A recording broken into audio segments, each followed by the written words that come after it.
नमस्कार, मैं Sumant Kashyap grand astro vastu expert अपने यूट्यूब चैनल में आपका स्वागत करता हूं। आज का वीडियो एडवांस केपी एस्ट्रोलॉजी पे आधारित है और आज इस टॉपिक पे हम चर्चा करेंगे। उसका नाम है विवाह होने का समय, अर्थात विवाह कब होगा, टाइमिंग ऑफ मैरिज।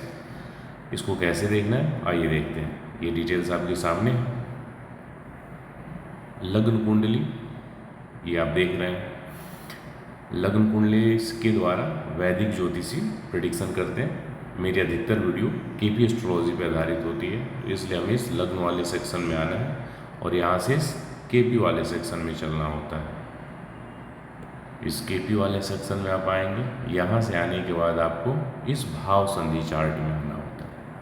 सामान्यतः विवाह के लिए जब आप कुंडली देख रहे हैं, विवाह होने का समय निकालना होता है, तो पहले स्टेप पे देखा जाता है promise of marriage. Promise of marriage का मतलब ये हुआ कि क्या जातक के जीवन में विवाह होने का योग है या नहीं। इसको हम देखते हैं 7वें भाव से, यानी 7वें भाव से।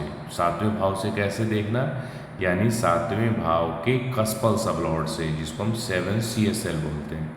यानी इसके अध्ययन से पता चलेगा जातक का विवाह होगा या नहीं। फिर दूसरे स्टेप में हमें यूज़ करना होता है रूलिंग प्लैनेट, यानी कुंडली को देखने के समय का जो शासक ग्रह होता है, हिंदी में शासक ग्रह बोलते हैं, इंग्लिश में रूलिंग प्लैनेट्स। ये आपकी हेल्प करते हैं कि वास्तव में कौन सा प्लैनेट आपके घटनाक्रम को होने में मदद करेगा। और तीसरे स्टेप पे होता है DBA, अर्थात महादशा, अंतर्दशा, प्रत्यंतर दशा का रोल। और चौथे स्तर पे होता है ट्रांजिट, अर्थात गोचर का रोल। तो ये 4 स्टेप्स लगभग हर कुंडली में फॉलो किया जाता है। तो आइए स्टेप बाय स्टेप हम चलते हैं। 7 CSL यानी चंद्रमा से हमें देखना है प्रॉमिस ऑफ इवेंट। तो आइए देखते हैं क्या चंद्रमा विवाह को बता रहा है क्या नहीं। एक छोटी सी जानकारी, 5 नवंबर 2025 से हमारा basic plus advance KP astrology course शुरू हो रहा है। इस कोर्स में आप कंप्लीट कुंडली प्रेडिक्शन का कॉन्सेप्ट सीखेंगे। यानी जैसे मैं कुंडली प्रेडिक्शन का वीडियो डालता हूँ अलग अलग टॉपिक पे, विवाह पर, संतान पे, नौकरी, business, health, foreign travelling, education, वो सारा का सारा टॉपिक आप सीखेंगे। इसके साथ साथ रूलिंग प्लैनेट का प्रयोग, प्रश्न कुंडली का, ट्रांजिट का, बर्थ टाइम रेक्टिफिकेशन यानी जन्म समय को सही करने का, इसके साथ साथ जो रेमेडीज़ वाला सेक्शन है, जेमस्टोन्स वाला सेक्शन है, वो पूरा आप सीखेंगे। इस कोर्स का जो कंटेंट है वो आपको इस वीडियो के डिस्क्रिप्शन में मिल जाएगा। साथ ही आप किसी भी प्रकार की कुंडली consultation, vastu consultation, gemstone consultation या वास्तु या एस्ट्रो वास्तु के कोर्सेज के लिए मेरे व्हाट्सअप नंबर 99555792 पे कांटेक्ट कर सकते हैं। आइए आगे बढ़ते हैं, चंद्रमा का अध्ययन करते हैं कि क्या चंद्रमा विवाह कराने में सक्षम है। तो चंद्रमा अनटेनेंटेड प्लैनेट के रूप में अपने नक्षत्र और उप नक्षत्र के माध्यम से 5, 7, 11 का रिजल्ट दे रहा है। इसका मतलब ये विवाह कराएगा। तो ये प्रॉमिस ऑफ इवेंट पूरा हो गया। अब हमें देखना है दशा। रूलिंग प्लैनेट का प्रयोग मैं बाद में बताऊंगा वह कब किया जाता है। रूलिंग प्लैनेट्स अपनी सुविधा के अनुसार जहां आपको कन्फ्यूज़न हो वहां किया जाता है। महादशा गुरु की 2026 तक चलेगा और अंतर्दशा राहु की जो 2023 के नवंबर से स्टार्ट हुई है और ये भी 2026 तक रहेगी। ये कुंडली मैंने प्रेडिक्शन की थी मई 2025 में, यानी गुरु की महादशा और राहु की अंतर्दशा के समय। तो आइए हम देखते हैं गुरु की महादशा और राहु की अंतर्दशा, क्या ये दोनों विवाह कराने में सक्षम है। तो महादशा में विवाह वाले भाव 5, 7 और 11 मौजूद हैं। अंतर्दशा राहु को देखिए, इसमें भी विवाह कराने वाले भाव मौजूद हैं। अर्थात गुरु की महादशा और राहु की अंतर्दशा में विवाह निश्चित रूप से होगा। अब है कि ये अंतर्दशा कब तक है, अप्रैल 2026 तक। यानी एक टेंटेटिव वे में कहा जाए तो इस साल आपका विवाह, मतलब 1 साल के अंदर में आपका विवाह हो जाएगा। लेकिन थोड़ा सा और नज़दीक जाना है तो हमें प्रत्यंतर को देखना पड़ेगा। अर्थात उस समय प्रत्यंतर था गुरु, राहु और केतु का 25/5 तक, उसके बाद शुक्र का 19/10 तक, फिर सूर्य, यानी ये प्रत्यंतर आपके पास बचते हैं केतु, शुक्र, सूर्य, चंद्र और मंगल। अब ये हमें देखने हैं कि क्या ये पॉजिटिव है या नहीं। तो आइए देखते हैं। केतु, शुक्र, सूर्य, चंद्र और मंगल, 1 2 3 4 5, ये 5 बचते हैं। केतु में विवाह वाले भाव हैं 5 7 11, शुक्र में 5वां है 4 4 है, तो ये थोड़ा सा कम पॉजिटिव है, वैसे विवाह का कारक है। चंद्र को हम देखते हैं तो 7 CSL है, ये भी पॉजिटिव है। सूर्य को देखते हैं तो ये भी पॉजिटिव है। मंगल को देखते हैं तो ये भी पॉजिटिव है। पांचों के पांचों पॉजिटिव हैं। तो फिर इसमें हम कैसे सिलेक्ट करेंगे? तो इस स्थिति में हमें मदद लेनी होती है रूलिंग प्लैनेट्स की। रूलिंग प्लैनेट्स में, यानी जब आप कुंडली देख रहे होते हैं, उस कुंडली को देखने के समय के प्रश्न चार्ट में, यानी प्रश्न कुंडली में जो रूलिंग प्लैनेट आया होता है वह हमारे काम का होता है। रूलिंग प्लैनेट्स, जिसको हिंदी में शासक ग्रह बोलते हैं, वो उस मोमेंट को, यानी उस क्षण को रूल कर रहे होते हैं जब आप कुंडली के द्वारा किसी भी प्रश्न का उत्तर निकालने का प्रयास कर रहे होते हैं। तो ये काफ़ी महत्वपूर्ण होते हैं।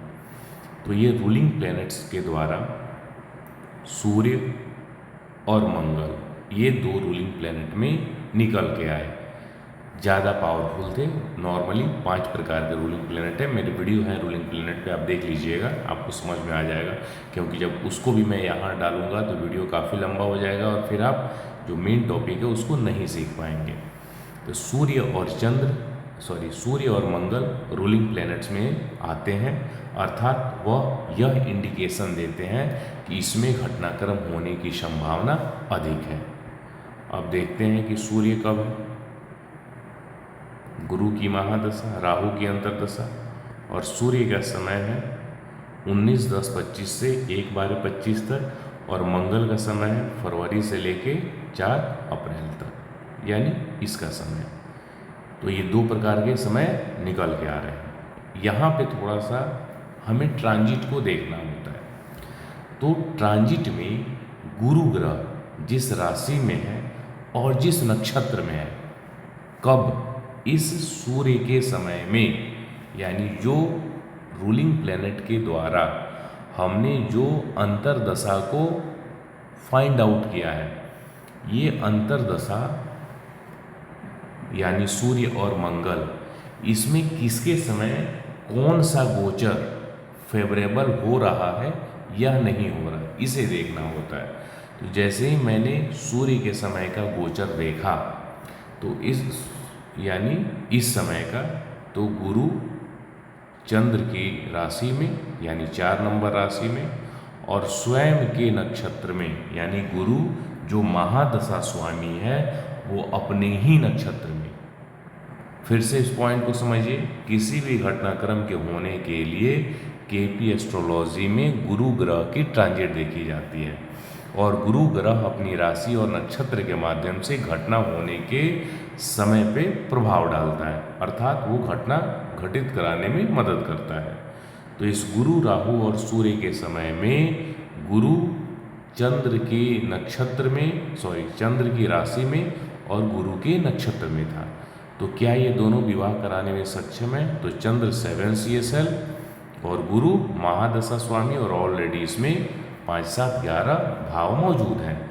तो इसलिए सूर्य प्रत्यंतर के समय, यानी 1 दिसंबर 2025 तक का जो समय निकल के आता है वह ज़्यादा पॉजिटिव होता है, यानी ज़्यादा इंडिकेशन दे रहा था।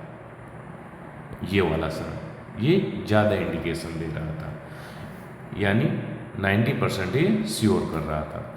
इसके साथ साथ ये भी एक था इस पीरियड का भी समय। वैसे देखिए, ओवरऑल एक चीज़ तो कह दिया गया कि इस राहु के अंतर्दशा में आपका विवाह हो जाएगा, लेकिन थोड़ा सा और समय को नैरो डाउन करना है, थोड़ा सा क्लोज जाना है। तो एक सूर्य की प्रत्यंतर निकलती है, दूसरा मंगल का प्रत्यंतर निकलता है। ट्रांजिट के हिसाब से देखते हैं तो सूर्य वाला थोड़ा सा ट्रांजिट का रूल मैच हो रहा है, तो ये वाला समय ज़्यादा एक्यूरेट था। तो इस आधार पर हमने ये कहा ये टाइम मतलब दिसंबर तक का जो समय है वो आपके लिए, क्योंकि कई थोड़ा सा 5-10 दिन का समय आगे पीछे हो जाता है ये सॉफ्टवेयर के हिसाब से प्रत्यंतर का। तो मैंने ये कहा कि आप मान के चलो 14 दिसंबर जो खरमास का समय होता है उस समय तक तो संभावना ज़्यादा बन रही है। वैसे इन्होंने जो दिवाली के अवसर पे मुझे मैसेज किया और बातचीत हुई, इन्होंने बताया कि सर 24 नवंबर 2025 को विवाह का दिन फिक्स हुआ है, यानी गुरु की महादशा, राहु की अंतर्दशा और सूर्य प्रत्यंतर में ही विवाह होने का समय निर्धारित हुआ है। तो कई बार जो हम टाइमिंग निकालते हैं एक अपने टाइम फ्रेम के अंदर आ जाता है, कई बार 5-10 दिन 20 दिन आगे पीछे भी हो जाता है। मेरा मानना वो कोई बड़ा मैटर नहीं है, 1 महीने भी आगे पीछे हो, 2 महीने भी हो, एक बड़े घटनाक्रम के लिए जैसे विवाह है, विदेश यात्रा है, कोई भी बिजनेस सेटअप करना है, ऐसी चीज़ों के लिए तो वो उतना कोई बड़ा मैटर नहीं है।